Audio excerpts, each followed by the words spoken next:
In a world of text and tweets, and we get so many of those, don't we? The handwritten letter is increasingly rare.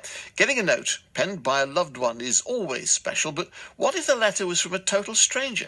Cancer patients at Northampton General Hospital are the latest to benefit from the work of a charity called From Me to You, which distributes letters randomly to patients. Now, you don't know the writer, they don't know you, you'll never meet, you'll never talk face to face. But organisers behind the idea say the knowledge that someone is thinking of you is a great benefit to people in the darkest of times.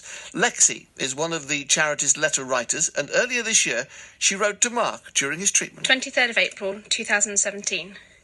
Dear Mark, I understand you're having to be cooped up at the moment whilst you build up your strength and immune system. So I thought I would send you a tea bag of immunity, which might help a little. And then when you read this letter, it's like we're having a cup of tea together. I'd had my second bone marrow transplant. You feel dreadful, very, very low. You're virtually isolated from people because obviously you're very vulnerable to infection. It was really at this stage, I think I'd been in hospital for in this room for just over 3 weeks when the letter arrived. Being stuck indoors and after all of your treatment must be very tiring, and although home must feel much better than the hospital, there's nothing quite like your own bed.